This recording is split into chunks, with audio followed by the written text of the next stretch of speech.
एक आदमी हर सुबह 4 बजे उठता था, जब पूरा शहर सो रहा होता था। वो किसी दफ्तर का सीईओ नहीं था, ना किसी स्टार्टअप का फाउंडर। वो एक छोटी कचरा उठाने वाली कंपनी का मालिक था। लोग उसे नजरअंदाज करते थे, कुछ उससे कतराते भी थे। लेकिन 20 साल बाद जब शहर के बिजनेस अखबार चमकदार स्टार्टअप्स की सुर्खियों से भरे थे, वही आदमी करोड़ों का मालिक बन चुका था।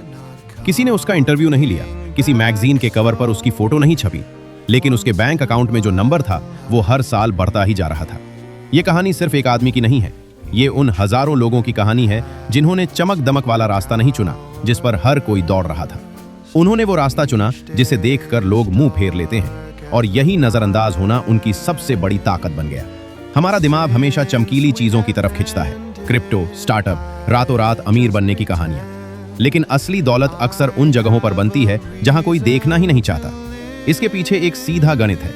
जब बिजनेस बोरिंग लगता है, कंपटीशन कम हो जाता है, प्राइसिंग पावर बढ़ती है और मार्जिन लंबे समय तक स्थिर रहने से दौलत जमा होने लगती है। ये कोई जादू नहीं, ये सिस्टम है। आज हम ऐसे 6 बिजनेस देखेंगे जिनके बारे में कोई बात नहीं करता, लेकिन जो चुपचाप हजारों लोगों को करोड़पति बना रहे हैं। पहला बिजनेस, सेल्फ स्टोरेज। आप एक बड़ी जगह लेते हैं, उसे छोटे यूनिट्स में बांटते हैं और लोग अपना सामान रखने के लिए किराए पर लेते हैं। लोग इसे नजरअंदाज करते हैं क्योंकि ये देखने में बेहद साधारण लगता है, बस ईंट, सीमेंट और ताले। लेकिन यही उबाऊपन इसकी ताकत है, क्योंकि नए लोग इसमें आना ही नहीं चाहते। इसकी बुनियाद है जमीन की एक बार की लागत, बेहद कम ऑपरेशनल खर्चा और हर महीने आने वाली स्थिर किराए की आमदनी। यहाँ एंडमेंट इफेक्ट काम करता है। लोग अपनी पुरानी चीजों से भावनात्मक रूप से जुड़े रहते हैं, फेंकने की बजाय हर महीने पैसा देकर स्टोर करना पसंद करते हैं। रमेश नाम के एक आदमी ने शहर के बाहर सस्ती जमीन खरीदी, 50 यूनिट्स बनवाए। शुरुआत में सिर्फ 10 किराए पर गए, लेकिन धीरे धीरे शहर बढ़ा और सारे यूनिट्स भर गए। जमीन की कीमत घटती नहीं, बढ़ती है, और मंदी में भी लोग अपना सामान स्टोर करने की जगह ढूंढते ही रहते हैं। दूसरा बिजनेस, कमर्शियल क्लीनिंग। नाम सुनते ही लोग सोचते हैं झाड़ू पोछा, एक मामूली नौकरी। लेकिन फर्क सिर्फ नजरिए का है। जो खुद पोछा लगाता है वो मजदूर है, जो 50 बिल्डिंगों में टीम से सर्विस देता है वो बिजनेसमैन है। हर दफ्तर, हर अस्पताल, हर स्कूल को रोज सफाई चाहिए। ये जरूरत कभी रुकती नहीं। इसकी बुनियाद है कॉन्ट्रैक्ट आधारित आमदनी, और यहाँ स्विचिंग कॉस्ट काम करता है। एक बार कंपनी अपनी चाबियां किसी क्लीनिंग सर्विस को सौंप दे तो बदलना झंझट लगता है, इसलिए ग्राहक टिके रहते हैं। सुनीता नाम की महिला ने सिर्फ 3 ऑफिस से शुरुआत की, खुद सफाई करती थी।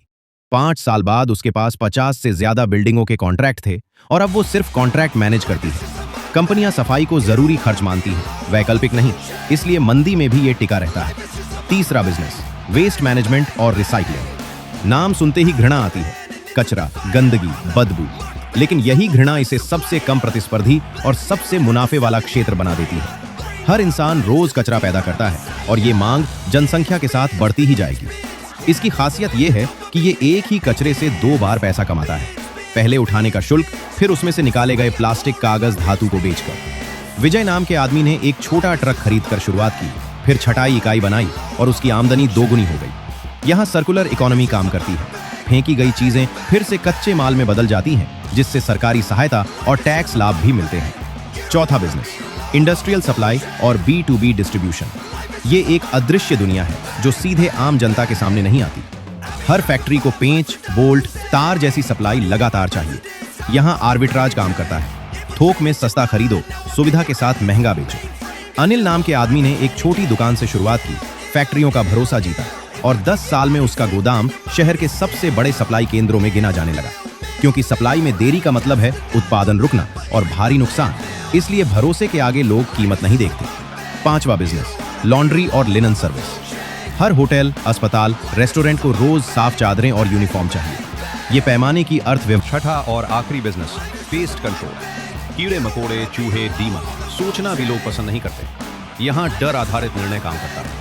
एक तिलचट्टा देखते ही इंसान की चिंता कीमत की परवाह से कहीं ज्यादा हो जाती है, इसलिए बिना मोल भाव पैसा देता है। संजय नाम के आदमी ने छोटे स्तर से शुरुआत की, फिर रेस्टोरेंट, होटलों से जुड़ा, क्योंकि इन्हें कानूनी तौर पर पेस्ट कंट्रोल प्रमाण पत्र दिखाना जरूरी होता है। जब किसी सेवा को कानून अनिवार्य बना दे, वो कभी मांग से खाली नहीं होती। अब इन 6 को साथ देखें। इनमें 5 समान आदतें हैं। पहली, ये कभी न खत्म होने वाली इंसानी जरूरत पूरी करते हैं। दूसरी, ये दोहराई जाने वाली आमदनी पर टिके हैं। तीसरी, ये सामाजिक रूप से कम आकर्षक दिखते हैं, इसलिए कंपटीशन कम रहता है। चौथी, ये भरोसे पर टिके हैं, कीमत पर नहीं।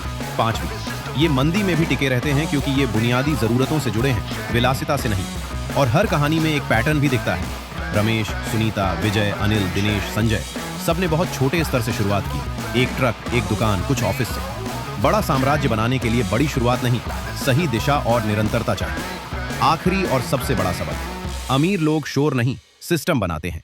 जो सोशल मीडिया पर चमकते हैं वो अक्सर उतने स्थिर नहीं होते जितना दिखते हैं, लेकिन जो चुपचाप बिना शोर के एक सिस्टम बनाते रहते हैं वही सबसे ज्यादा स्थायी दौलत के मालिक बनते हैं। असली दौलत बनाने के लिए चमकदार या ट्रेंडिंग आइडिया नहीं चाहिए। चाहिए एक ऐसी बुनियादी, न बदलने वाली इंसानी जरूरत जिसे आप विश्वसनीयता, अनुशासन और धैर्य के साथ पूरा करें। तो अगली बार जब आप किसी बिजनेस आइडिया की तलाश में हो तो ये मत सोचिए कि दुनिया को क्या रोमांचक लगेगा। ये सोचिए कि दुनिया को क्या हमेशा चाहिए होगा लेकिन कोई देना नहीं चाहता। उसी जगह असली अवसर छुपा है। दौलत शोर से नहीं, सिस्टम से बनती है।